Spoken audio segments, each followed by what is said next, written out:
The Emergency Nurses Association was started 50 years ago by 2 women who thought this needs to be different. Independently, without knowing each other, they said they wanted more for their nurses. Anita Dorr and Judy Kelleher were on 2 opposite coasts trying to coalesce together emergency nurses, and then they found out about each other, and they founded what they called initially the Emergency Department Nurses Association, or EDNA, so that we had standards and that our knowledge was consistent, so that if you're an emergency nurse in a level 1 trauma center here and you're an emergency nurse across the pond in Europe, the standards are the same. And why do we want that? So that the patients get the care that they need. What they were treating in the emergency department 50 years ago doesn't look anything like what it looks like now. But what really hasn't changed is that those emergency nurses are doing this because that is who they are. That is what's in them. They want to be that person that is with you in that dark moment. At the core, it's about people. It's about healing and giving, and it doesn't matter who you are, you know, black, white, Asian. It doesn't matter if you're Democrat, Republican, you're going to come in and they're going to take care of you. When I hear patients talk about their experiences in their emergency department, they're always going to talk about how that nurse took care of them, how that nurse took that extra time to hold their hand, to ask them if they need a glass of water. It's these moments of compassion and humanity that are happening every day in every emergency department against really unimaginable situations. Every single day in the emergency department, every person is making a difference to a patient. One person can make a difference on the life of a person that is facing human trafficking, that person that has come in with a stroke that you're providing that life-saving treatment for. We get to be with patients in their worst times, and we get to all work together to make that time just a little bit better.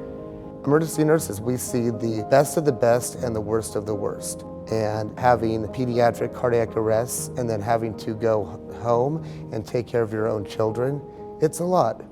There's situations where I worry that I may have made a mistake. It's easy to get really caught up in that, even if you did everything you possibly could have for that patient. And when we leave work, that doesn't leave us. Having people that I can talk to about how I'm feeling has been essential, and ENA has given me those people. We've built this community, this fabulous community of members that are sharing those stories. That's that inspiration. When I see what they're doing at the bedside and how we can impact that as an organization, that's really remarkable. You know, we advocate for patients, and so we also have to advocate for the emergency nurse. It's all about making sure nationally all ED nurses have those tools and resources they need to be able to provide the best care possible. That's what we stand for. That's what we do. My hope is that nationally people begin to engage and to look through a different lens when they think about what healthcare should be, what it needs to be, and we are set as an organization to really help move the bar. And we're in it.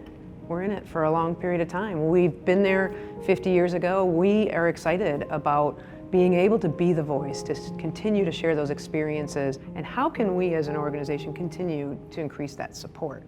One way is making sure we're telling the story as loudly and as proudly as we can.